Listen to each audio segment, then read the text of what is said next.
Hey everyone, it's Derek here. Thanks for stopping by. So we're doing another working day here today.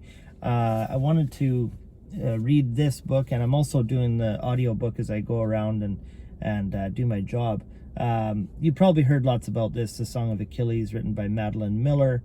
I've just heard excellent things about this book all over the place. It's kind of more than a retelling, it's a reimagining of the Iliad, basically, and some really interesting surprises in here. I actually got the recommendation for this, not only on TikTok and YouTube, I mean, everyone's heard of this book, but through Brandon's bookshelf. He swore by this and Circe. He said, don't even read it in any particular order, just get around to reading it. It was so amazing. So that's what I'm doing today, and I thought that I would just give you my comments on it, sort of vlog about it, so stick around.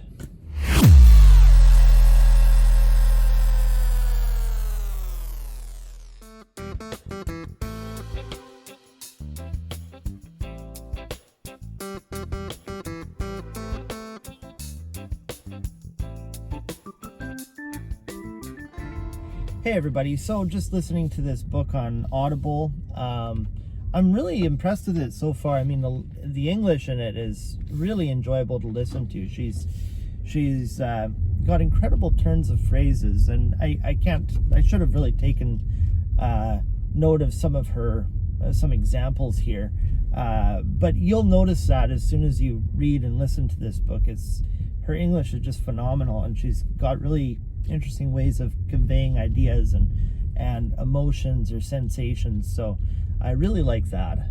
So I don't know if this qualifies as a spoiler, telling this part of the book to you, but I mean, it comes up fairly early on, so I don't think this is a spoiler, but you've been warned anyways.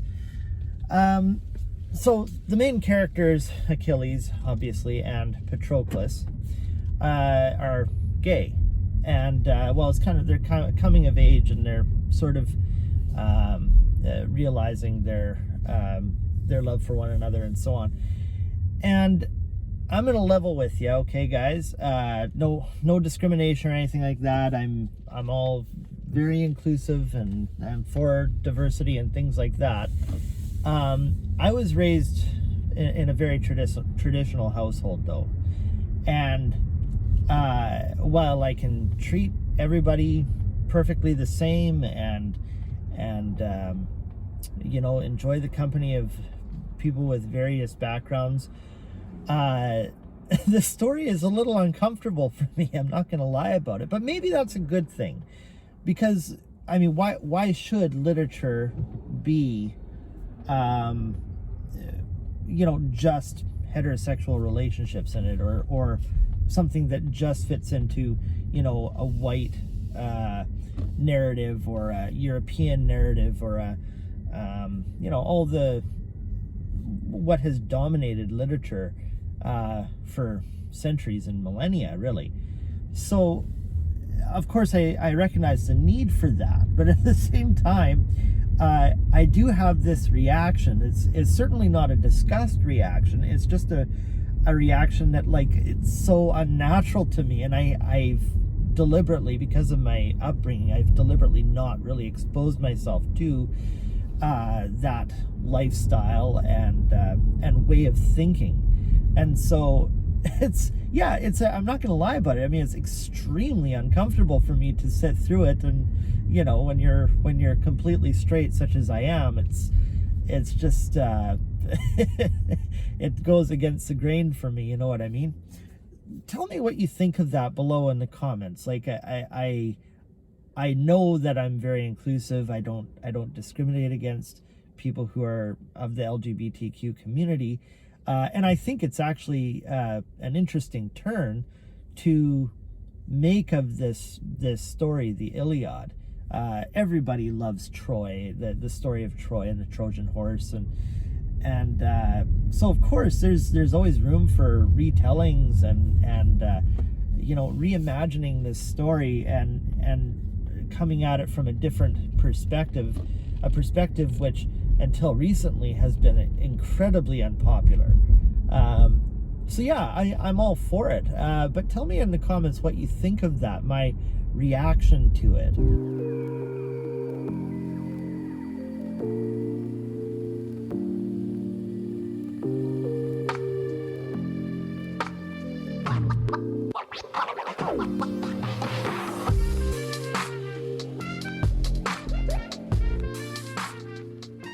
Okay, so if you guys are familiar with the Iliad, you know the story well. Obviously, you would know that Achilles is the son of the goddess Thetis.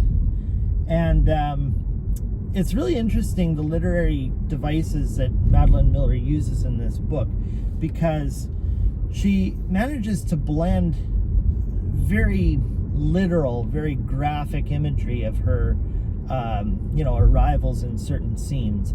And that in itself, she executes really well. But then she very deftly kind of moves back and forth from descriptions of that sort into purely qualitative language. You know, I can't really think of a specific example from the book. You'll have to sort of listen to it and read it. But an example of this sort of thing would be, like, I'm thinking of a song lyric written by Don Henley, and one of them is, and they drained their pens of bitter ink, vainly reaching for the bottles of empty Edens.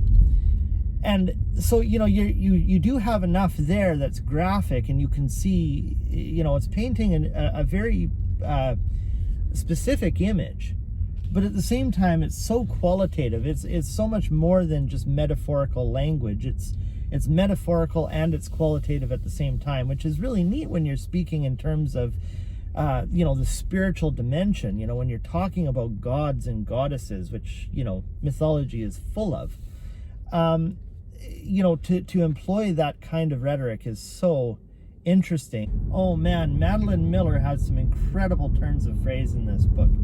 Here she's talking about the fanfare with which Achilles is welcomed by his troops. Listen to this. His hair caught the light like buoyant flame. Gasps amongst the men. New cheers burst forth. Thetis, I thought. It could be no one else. She was pulling his divinity forth, mantling it like cream on every inch of his skin, helping her son make the most of his dearly bought fame. I could see the tug of a smile at the corner of his mouth. He was enjoying it, licking the crowd's worship off his lips. That is literature. I mean, that is some damn good writing.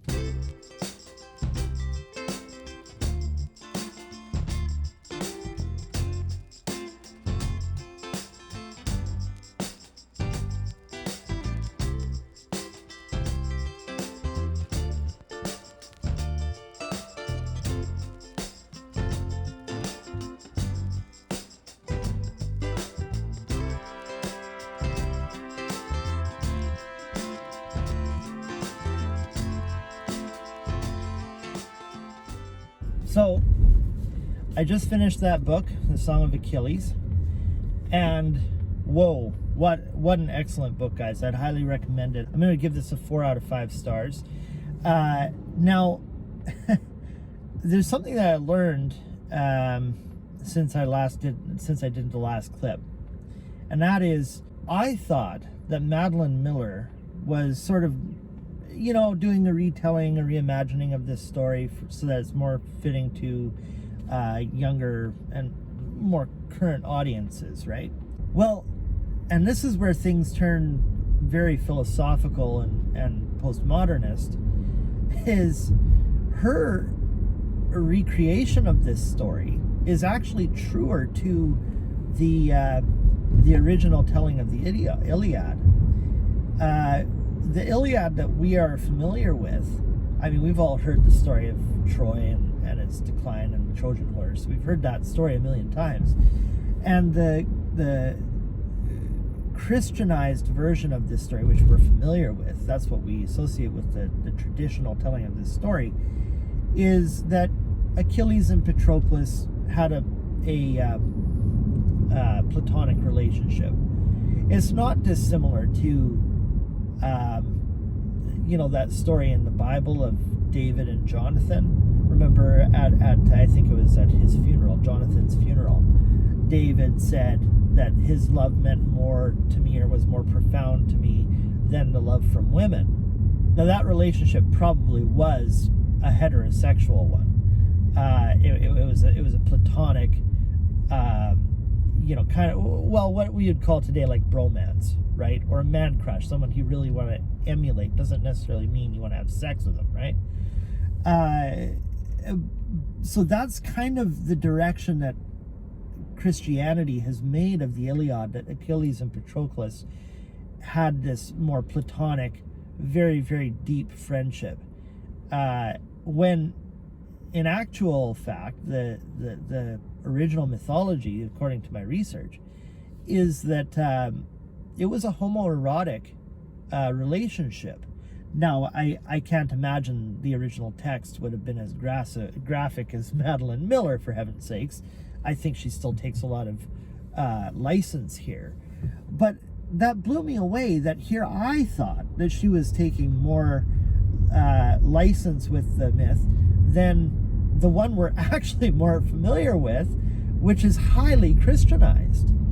And so that makes you, it's kind of shades of postmodernism a little bit. I'm not a postmodernist, but I don't think you can escape that when you see examples like this. You can't escape the kind of Orwellian view that he who owns the present writes the past, and he who writes the past owns the future.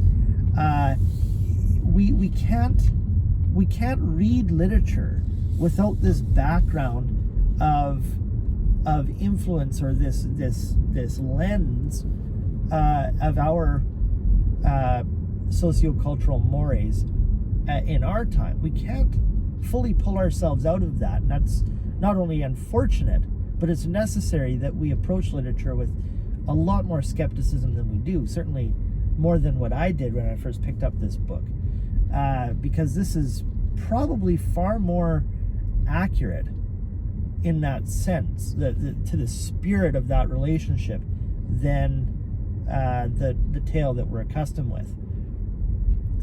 to. Now, I would also say, whether she's being genuine to the spirit of that relationship or not, it's a valuable book to expose yourself to. As I say, I was uncomfortable with the sexual bits, but I found the relationship extremely compelling, and it was a beautiful story. How these two men, how much they loved each other, and how it was just a very compelling love story. And I think that it can reorient us back with our humanity a bit than our culture has traditionally allowed for. What else can I say about it? Her English is phenomenal. Like, almost everything is told by way of metaphor and simile and very qualitative language, as I mentioned earlier. So it's as just a piece of literature, it keeps up with the best. Really, it's quite worth the time to read it. And in fact, I think I am going to try Circe soon, because that one has been really, really well liked and well reviewed. So tell me what you think of all this. Let me know what your experience was with this book. I'm sure you've read it. I mean, this has been a chart topper for a long time now, and it's very popular on TikTok and BookTube. So I really want to hear your thoughts and interact with you below in the comments. All right, thanks for watching. We'll see you in the next one. Hey everyone, I hope you liked this video. If you want more like the one you just watched, click the suggested video on this screen. Make sure you subscribe, and to connect with me on my other platforms, my handles are linked below in the description. All right, take care, peeps. Till next time.